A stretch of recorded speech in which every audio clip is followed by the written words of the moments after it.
ఇప్పుడు ఇంకోటి ఆశ్లేష, జ్యేష్ఠ అండ్ మూల ఇలాంటి నక్షత్రాలు ఉన్నప్పుడు అమ్మాయిల్ని పెళ్ళిళ్ళు వద్దు అనుకుంటున్నారు, చాలా భయపడుతున్నారు. దాని గురించి ఏంటో చెప్పండి మేడం. అంటే సినిమాల్లో కూడా ఒక ఇతని సినిమాలో, మన జంధ్యాల గారి సినిమాలో కూడా ఒక చోట పెట్టారు. బావా బావా పన్నీరునో సినిమా వచ్చింది, దాంట్లో పెట్టారు. ఏమిటది, ఒక అబ్బాయి నరేష్కి పెళ్లి చేద్దాం అనుకుంటారు. మీ అన్నయ్య కూతురుది ఆశ్లేషే, నాకు మీ అన్నయ్య కూతురుది మఘే మావగారి గండం, నాకు వద్దు, నేను మా అబ్బాయికి చేసుకునేవనని భార్యతో భర్త అంటున్నాడు. ఈవిడ అంటుంది ఆశ్లేష నక్షత్రం మీ అక్క కూతురుది, దానికి ఇచ్చి చేయకండి, నేను అత్తగారికి గండం, నేను చచ్చిపోతాను అని. ఓకే, ఇవి సామెతలే కానీ ఇవి శాస్త్రీయ ప్రమాణములు మాత్రం కావు. ఆశ్లేష అత్తకి గండము, మఘ మామగారికి గండము, లేకపోతే మూల మామగారికి గండము, ఇవి మా రైమింగ్లో వచ్చినవి. ఆశ్లేషలో అత్తగారిలో ఈ రెండు రైమ్ అంతే తప్ప ఇది శాస్త్ర ప్రమాణము ఖచ్చితంగా కాదు. విశాఖలో బావుమరిదిని విసిరి కొడుతుంది. మూలలో ఏమిటి, మూలనున్న ఆవిడ ఎవరైనా ఉంటే మూలనున్న వ్యక్తి వెళ్ళిపోతారు. ఇవన్నీ సామెతలు, వీటికి శాస్త్ర ప్రమాణం మాత్రం లేదు. అడపదడప ఒకటి అరా కేసులు కాకతాళీయంగా ఈ పెళ్లి జరగడము, ఏదో మామగారు పోవడం, మఘా నక్షత్రం అవడం, లేకపోతే ఏదో మూలనున్న ముసిల్ది వెళ్ళిపోవడం, ఇవి అక్కడక్కడ ఎక్కడో జరిగాయి 1-2 చోట్ల. ఇంకోటి కూడా ఉంది, ఏదో మంగళవారం పోతే మారు కోరుతుంది. ఇవన్నీ సామెతలు, ఇవన్నీ శాస్త్ర ప్రమాణములు అంటే ఋషులు చెప్పినవి ఖచ్చితంగా కాదు. పూర్తి విశ్లేషణ చేసుకున్న తర్వాత మీరు చెయ్యడము ఉత్తమము. ఇది సమాధానం. జాతకంలో రాహు సప్తమంలో ఉంటే మంచిది కాదు అంటారు పెళ్లికి, అది ఎంతవరకు కరెక్ట్ సార్? రైట్. ఒకవేళ జాతకంలో మనం రాశి చక్రం తీసుకున్నప్పుడు సప్తమంలో రాహు ఏంటి, ఏ గ్రహం ఉన్నా మంచిది కాదు. ఏ గ్రహము లేకుండా ఉన్నది అది అన్నిటికంటే ఉత్తమం. బెస్ట్ కాంబినేషన్ ఏంటంటే సప్తమంలో ఏ గ్రహం లేదు, ఇది ఉత్తమమైన కాంబినేషన్.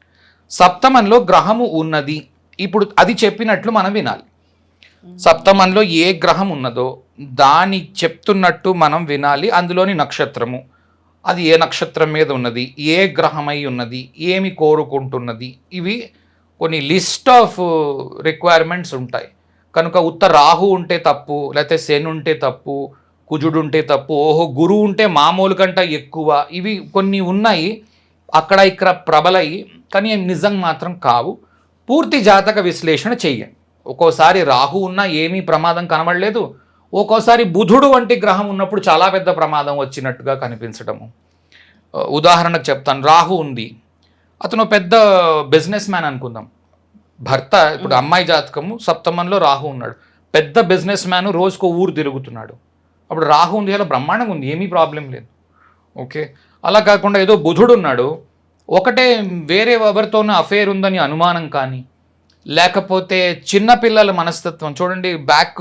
టీచర్ పాఠం చెప్తుంటే 3-4 బెంచీల్లో ఉన్నవాళ్ళు, మేము ఫస్ట్ బెంచ్లో కూర్చుంటే వెనక బెంచీల్లో శబ్దాలు వచ్చేవి. నేను బాగా చిన్నపిల్లలు చదువుకునేటప్పుడు, వాడిని కొడతాడు, ఇలా దాంగుంటాడు, వీడు వెనక్కి తిరిగి చూస్తాడు, ఎవడు కొట్టాడా అని తెలీదు, మళ్ళా వీడని ఎవడో చెప్తాడు వీడు కొట్టాడు రా అని, అప్పుడు వాడు మళ్ళీ అటు తిరిగి ఉన్నప్పుడు వీడు వెళ్ళి ఇంకో దెబ్బ వేసి వస్తాడు.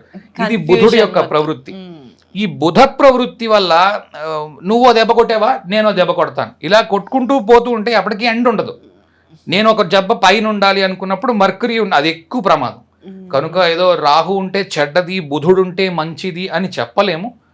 పూర్తి విశ్లేషణ చాలా ఇంపార్టెంట్. నక్షత్రాల లెవెల్లో ఫస్ట్ D1 చార్ట్ చూడండి, రాశి చక్రము.